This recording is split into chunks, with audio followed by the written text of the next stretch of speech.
भारत एक नए औद्योगिक युग की ओर बढ़ रहा है। वो दौर अब बीत चुका है जब हर हाईटेक प्रोडक्ट के लिए भारत को चीन की तरफ देखना पड़ता था। पहले मोबाइल फोन, फिर स्मार्ट टीवी, माइक्रोवेव ओवन। अब भारत की नज़र उन सभी इलेक्ट्रॉनिक वस्तुओं पर है जिन्हें अब तक सिर्फ इंपोर्ट किया जाता था। यानी कहें तो अब भारत चीन के इलेक्ट्रॉनिक बाजार को चुनौती देने के लिए मैदान में उतर चुका है। और यह कोई मामूली चुनौती नहीं, बल्कि ऐसी तैयारी है जिससे ड्रैगन की नींद उड़ चुकी है। भारत सरकार ने हाल के वर्षों में मेक इन इंडिया और आत्मनिर्भर भारत जैसे अभियानों के जरिए देश को मैन्युफैक्चरिंग का ग्लोबल हब बनाने की दिशा में कई बड़े कदम उठाए हैं। अब इसी रणनीति के तहत फोकस किया गया है उन इलेक्ट्रॉनिक प्रोडक्ट्स पर जिनका उत्पादन भारत में अभी तक नाम मात्र ही था। इनमें शामिल हैं robotic vacuum cleaner, coffee maker, built in refrigerator, air fryer, hair dryer, electric kettle और दर्जनों अन्य प्रोडक्ट्स। ये ऐसे प्रोडक्ट्स हैं जिनका इस्तेमाल मिडिल क्लास और अपर मिडिल क्लास तेजी से करने लगी है, लेकिन अब तक इनकी सप्लाई चाइना से होती थी। अब भारत की सोच यह है कि अगर स्मार्टफोन और टीवी जैसे कॉम्प्लेक्स प्रोडक्ट्स का प्रोडक्शन हम कर सकते हैं तो फिर छोटे और मझोले घरेलू इलेक्ट्रॉनिक आइटम्स का क्यों नहीं।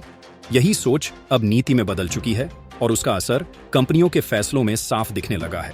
केंद्रीय सरकार ने भारतीय मानक ब्यूरो BIS के तहत क्वालिटी कंट्रोल ऑर्डर QCO लागू करना शुरू किया है, जो कंपनियों को मजबूर कर रहा है कि वो विदेशी सप्लायर्स की बजाय भारत में मैन्युफैक्चरिंग सेटअप पर ध्यान दें। इसका सबसे बड़ा फायदा यह हुआ है कि जो ब्रांड पहले ये कहते थे कि मार्केट छोटा है, अब वही ब्रांड लोकल प्रोडक्शन को संभावनाओं की नई दिशा मानने लगे हैं। डिक्सन टेक्नोलॉजीज, जो कि भारत की सबसे बड़ी इलेक्ट्रॉनिक्स कॉन्ट्रैक्ट मैन्युफैक्चरिंग कंपनियों में से एक है, उसने हाल ही में यूरेका फोर्ब्स के साथ एक साझेदारी की है जिसके तहत रोबोटिक वैक्यूम क्लीनर बनाए जाएंगे।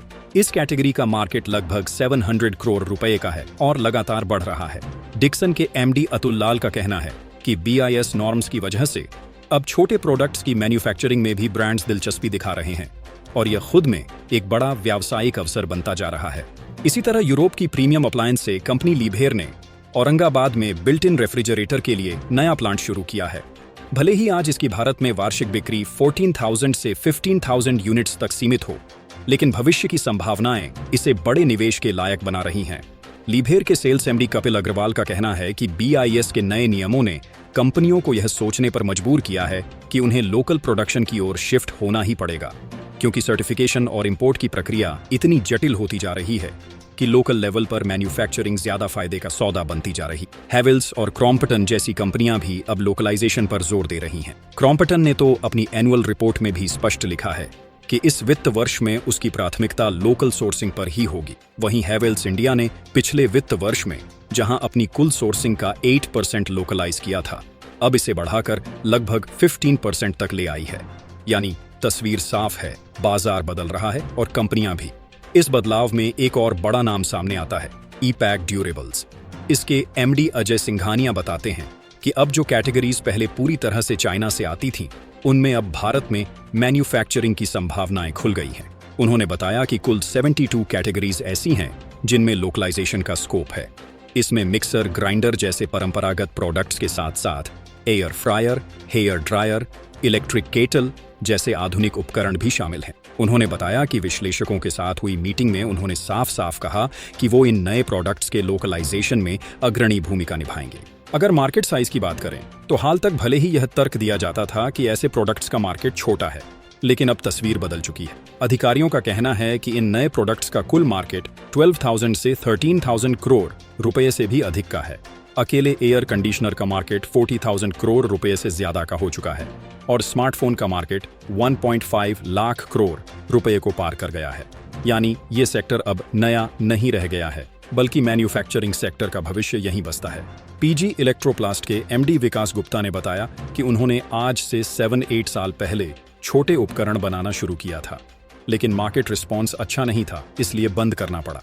मगर अब BIS के नियमों की वजह से नए अवसर खुल रहे हैं और ब्रांड्स फिर से उनके पास आ रहे हैं। यानी अब कंपनियों को सिर्फ मार्केट साइज नहीं, बल्कि long term policy, local supply chain और सरकारी नियमों को भी ध्यान में रखना पड़ रहा। पिछले कुछ वर्षों में सरकार ने जो नियम बनाए हैं, उन्होंने विदेशी कंपनियों की मुश्किलें बढ़ा दी हैं। खासकर AC, washing machine, refrigerator, ceiling fan, plug, switch और केबल जैसी कैटेगरीज पर जब BIS सर्टिफिकेशन अनिवार्य किया गया, तो बहुत कम विदेशी फैक्ट्रियों को यह सर्टिफिकेट मिला। इससे भारतीय कंपनियों के लिए रास्ता खुल गया कि वे स्थानीय फैक्ट्रियों में प्रोडक्शन शुरू करें और समय, खर्च और गुणवत्ता तीनों पर नियंत्रण रखें। यह बात समझने वाली है कि लोकल प्रोडक्शन केवल मुनाफे के लिए नहीं, बल्कि भारत की रणनीतिक स्वतंत्रता के लिए भी जरूरी है। जिस तरह कोरोना के समय चीन से आने वाली सप्लाई चेन टूट गई थी, उसी से यह सीख मिली कि आत्मनिर्भरता सिर्फ नारा नहीं, जरूरत भी है। और यह जरूरत अब भारत की रणनीतिक नीति का हिस्सा बन चुकी है। इसके पीछे सरकार की सोच बहुत ही स्पष्ट है। एक तरफ देश में रोजगार बढ़े, दूसरी तरफ विदेशी मुद्रा की बचत हो, और तीसरी सबसे महत्वपूर्ण बात यह कि भारत को टेक्नोलॉजी और मैन्युफैक्चरिंग में आत्मनिर्भर बनाना है। जब तक भारत केवल उपभोक्ता बना रहेगा, तब तक वो वैश्विक अर्थव्यवस्था की असली ताकत नहीं बन पाएगा।